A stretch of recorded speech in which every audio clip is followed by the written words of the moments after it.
इस वीडियो में हम बात करेंगे आईपीसी के सेक्शन 25 के बारे में। धारा 25 इंडियन पीनल कोड का ये सेक्शन क्या कहता है।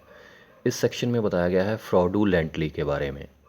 फ्रॉडुलेंटली को अगर हिंदी में कहें तो इसके लिए एग्जैक्ट वर्ड है कपट, छल, धोखा।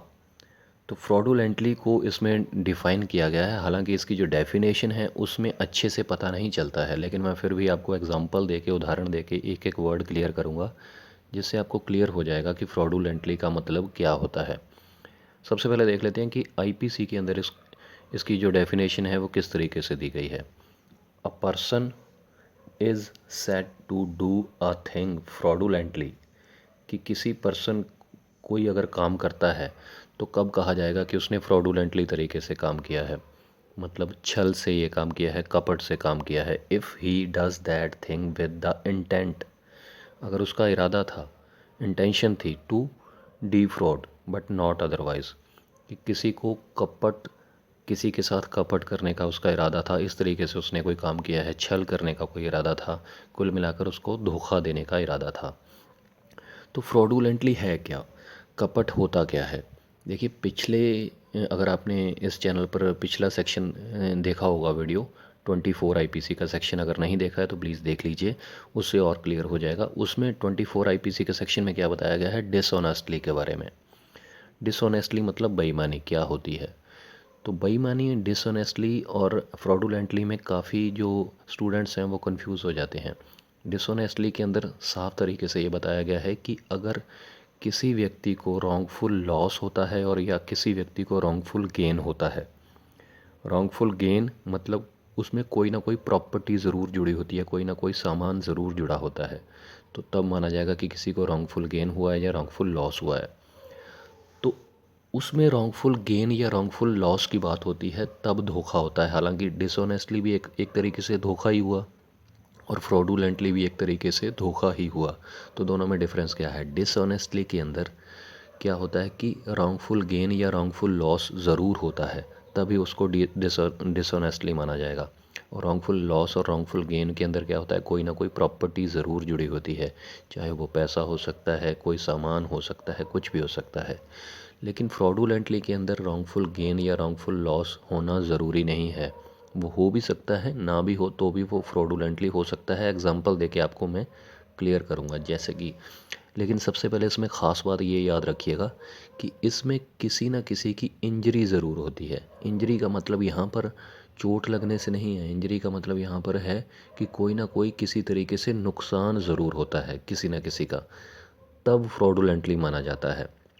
अब जैसे कि मान के चलिए किसी ने गलत तरीके से, इलीगल तरीके से अपनी मार्कशीट बनवा ली ग्रेजुएशन की।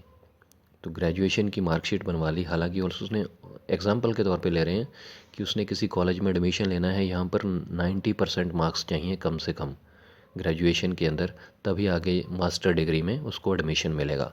तो उसने क्या किया कि एक जाली, एक डुप्लीकेट मार्कशीट बनवा ली ग्रेजुएशन की, जिसमें 90% उसके मार्क्स थे, हालांकि असलियत में उसके मार्क्स जो 70% थे। तो उसने डुप्लीकेट एक मार्कशीट बनवा ली और कॉलेज में एडमिशन ले लिया मास्टर्स में। तो अब क्या हुआ, अब इसमें उसका कोई रॉन्गफुल लॉस या रॉन्गफुल गेन तो नहीं हुआ।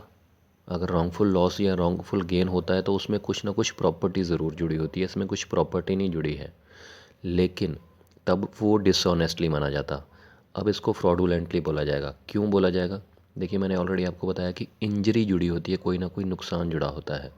तो नुकसान किसका हुआ, उसको तो एडमिशन मिल गया, नकली उसने बनाकर मार्कशीट एडमिशन ले लिया।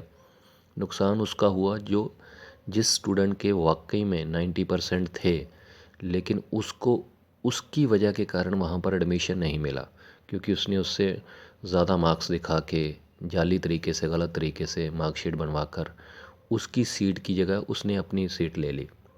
तो मतलब उस स्टूडेंट का नुकसान हो गया जिसको वाकई में वो सीट मिलनी चाहिए थी, वाकई में एडमिशन मिलनी चाहिए थी, जिसके रियल में उतने परसेंट मार्क्स आए थे, लेकिन उसने गलत तरीके से मार्कशीट बनवाकर अपना फ़ायदा कर लिया और छल किया, कपट किया, और उसका नुकसान हुआ। इंजरी किसकी हुई, जो स्टूडेंट वाकई में 90% वाला था, उसको एडमिशन नहीं मिला क्योंकि सीट्स फुल हो गई हैं।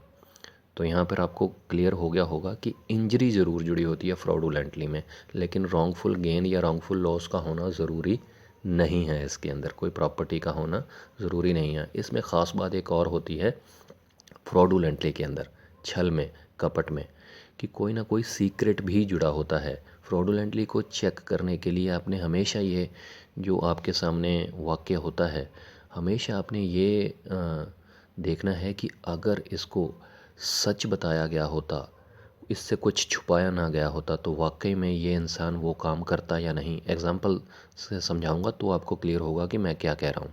जैसे मान के चलिए कोई 100 रुपये का नकली नोट है। अगर वो मार्केट में जाता है, 100 रुपये का नकली नोट चलाता है, दुकानदार को 100 रुपये का नकली नोट देता है, लेकिन वो पता नहीं चल रहा है कि नकली है, तो उसको कहता है कि मुझे 100 रुपये का सामान दे दो, और उस दुकानदार ने 100 रुपये का नकली नोट रख के, हालांकि क्योंकि उसको पता नहीं है कि 100 रुपये का नकली नोट है, और उसको सामान दे दिया। अब यहाँ पे ध्यान दीजिएगा, डिसऑनेस्टली और फ्रॉडुलेंटली मैं आपको क्लियर करना चाहता हूँ। तो उसके पास क्या हुआ, उसने सामान दे दिया, मतलब कोई ना कोई प्रॉपर्टी दे दी, चाहे कुछ भी सामान दिया तो उसको प्रॉपर्टी मानेंगे। तो इसमें प्रॉपर्टी आ गई, तो इसमें रॉन्गफुल गेन और रॉन्गफुल लॉस आ गया, क्योंकि इसमें प्रॉपर्टी जुड़ गई साथ में।